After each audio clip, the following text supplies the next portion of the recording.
Hi everyone, we are getting towards the end of the first week of September and it's been very hot. So um, this whole week has beginning I think Monday and it's gonna last until the next Monday coming up right now. It's been in the high 90s and hundreds, and yesterday in my area it said that it was 110. So I can't even remember the last time I've had 110 degree weather. Last year, I don't think I even had any days in the hundreds last year. Maybe one day at most. And the prior year, maybe like 2 or 3 days where it hit 100. So this week has been incredibly hot and incredibly hot in my area. So the mangoes are loving it. The mangoes are doing really well. They're handling the heat a lot more better than some plants, so they're doing pretty well. This is the 2023 Verne Manila rootstock. So these red flush right here, these are all the rootstock growth. Here's my M4 seedling. Had some real leaves. I think it's about to push, so it's getting close to pushing again. So that'd be really good. So I'm gonna just let it be, see if it gets some growth this year, and then if it does well, next year I might just end up either just grafting these remaining branches of the rootstock, or maybe even just cut it off and let this M4 seedling just kind of take off. This is a M4 seedling that was identified as the clone. So this right here is in full sun. Even with this new flush of leaves, you could kind of see that there's no damage, and that's pretty much the Verne Manillas are pretty hardy. Here's a little bit of damage, but that's all I see on this. So all right, so that's the first tree. Okay. Here is the next tree, and this is the one that kind of suffered pretty badly during spring. Had the fungal issue right here. It's the blackest kind of tree wound sealer. I'm gonna probably reapply it and stuff, but seemed like it was about to die, but it made it with the help of some fungicide and spraying. So it's looking good. Hopefully it makes it through this winter, and when it does, I'll be probably top working it with some sort of like seedling scions. So okay.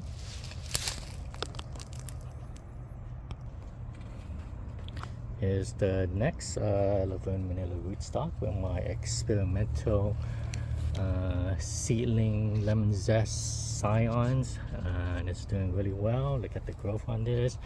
When I grafted this, they were like I was using seedling scions, and they were like the size of like toothpicks. And look at this now; it's pretty thick. This one's my most vigorous, and the one I am hoping has the most potential for very interesting fruits. So kind of tell you guys, this is Indian spice right here in terms of the leaf scent. So hopefully the flavor has some sort of Indian kind of Alfonso flavor profile to it. This one too. And then this one's a classic flavored one, all lemon zest seedlings.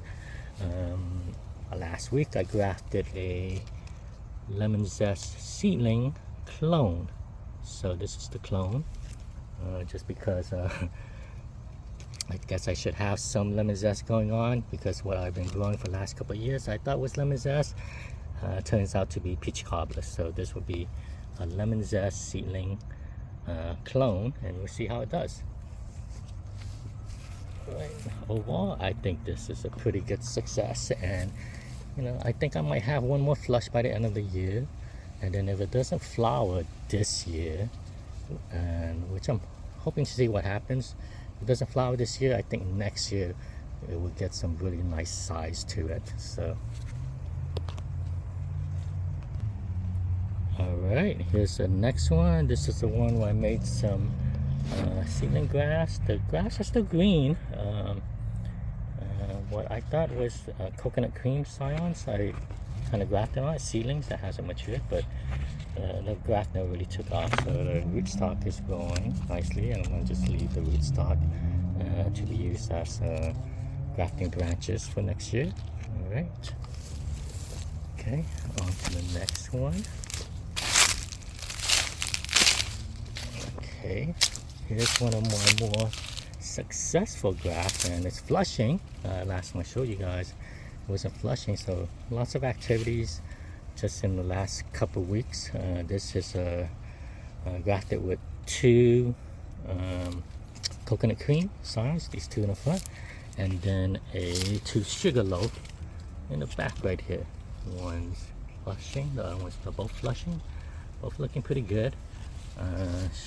We grafted at the same time, but the sugar loaf seems to be took a lot longer to flush. And so far, I mean, these coconut cream seems to be nice vertical growth compared to like compared to my coconut cream that I have on turpentine, which is very weepy. So we'll see what happens. This is on a Verne Manila rootstock, and they tend to produce much more vertical growth on the branches versus turpentine, which kind of produce a lot of weepy kind of growth.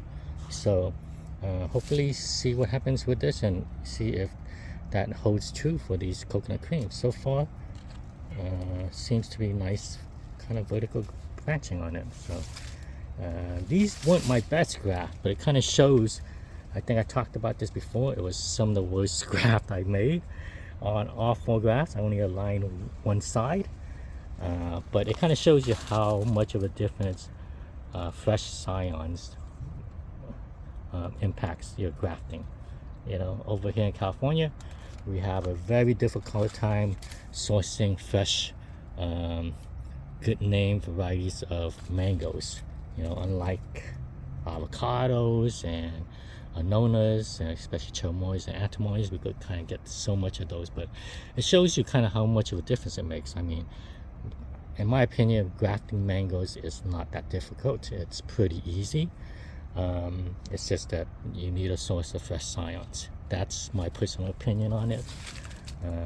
Lots of people think it's a lot more difficult than it is, which I used to feel too when I was beginning this huge project of mine a few years back, just because none of the grafts would take. So especially none of the grafts would take from these scions that get shipped to me. So kind of shows you guys what the difference it makes. So that's one tree. Let me go to the next tree.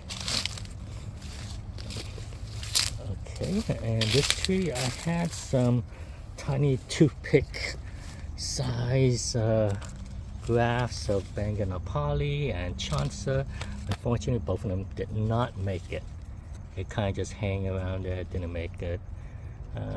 They were too small, so it's no problem. For next year, I'll be using this to graft some varieties. I am thinking I'm probably going to be putting my selection of sweet tart seedlings here. I got a few unique seedlings of sweet tart that has a Indian spice smell, and even one sweet tart that has a very nice kind of citrusy smell on it. So that's probably going to be the next project on this. Something similar to my lemon zest graft, but this will be basically sweet tart in terms of the tree will be just kind of sweet tart experimentals. So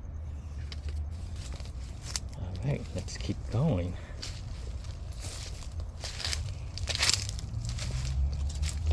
Okay, and here is the experimental sweet tart. So 4 seedling scions of sweet tart from different seedlings, seedlings of it, and but the ones I have identified as sweet tart clones. So looking really good. You can see right here it's about to push. So the next time you see an update on this, I might have another half a foot or a foot of growth on this. So looking very good. So I did make 4 grafts on here, each from a different seedling. 1, 2, but each one I have clearly identified as the clone. So 1, 2, 4 grafts. So sweetheart seedling doing very, very good. Here's the next Laverne Manila seedlings. Got some nice branching. These will be grafted onto next year. I'll be using no weird experience on this. Would just be kind of mature scions of named varieties. This area, I'm trying to keep the tree from at least not getting too big because they're very compacted here. I got tons of plants to my left and right and tons of trees to my left and right. So okay, so that one will be grafted next year.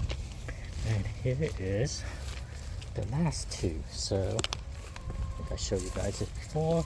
I initially planted this one last year. It did not do well at all. It struggled pretty much all of last year, but it's actually looking pretty good this year. So, and because it was struggling, I was initially planning to take it out, but I was like, you know what, I'm gonna just plant another tree right next to it versus kind of spending the time and effort to kind of remove it. So, and I didn't want to try to baby it in a pot. So this was the one I was planted this year. Much larger size truck. And so far I have been grafting different Indian varieties on it. Mostly I was trying to focus on the Alfonso-like strains. So that's why there is a Bennett Alfonso here. Bennett Alfonso. Got one below there too. Here's a regular Alfonso right here. This one was a Bangor Nepali, so not really Alfonso in terms of the grouping, but I just needed something to place some scions on it. And this graft right here was just done. It's just done this morning. So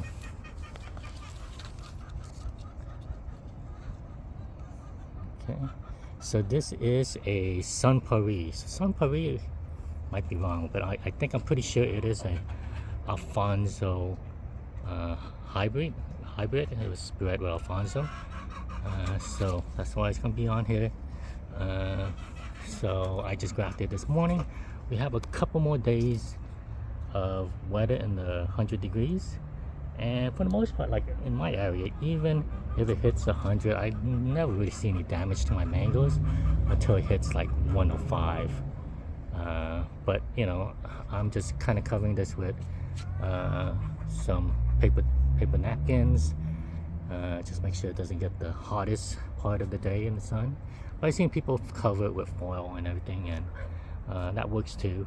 I mean, in my area, I rarely do this. I only have done this maybe once or twice on a graft in the last few years, just because my area does not get hot enough to be damaging any of the mango scions. But that, again, that depends on your own area, you know. I've seen people use foil. I'm using just kind of this paper napkin, so some of the light will still get through, and that kind of works well for me. So, and again, it just depends on your area if you want to wrap or not. I don't, because I'm more coastal. Just doesn't get hot enough. I need more.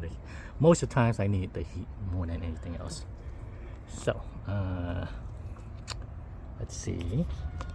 So I got these grafts all over the place. So this would be an example of one grafting experiment that I would have not recommend the way it went. Like if you guys were to kind of top work a mango tree, I do recommend you guys kind of do it all at the same time. You graft it all at the same time, you graft it all at the same height, and then you get nice even growth, kind of just assuming that they all have the same vigor. So you can kind of see here, I got a graft here, got some grafts up here, and then some up here. It's not the best way to kind of do it, so it's kind of, this is kind of more example of what I wouldn't recommend, but it's more like, hey, you know, do what I say, not what I do. And I kind of got into this just because I was grafting later on. I was kind of experimenting with different placement of the grafts. But if you guys were grafting your own, like I said, I would recommend grafting at the same time and at the same height for the different grafts, and you get a much more even growth on it just because of that.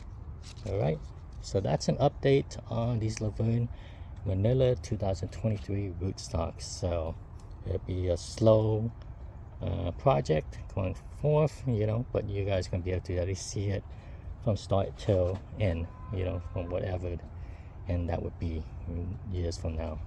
All right, thanks everyone.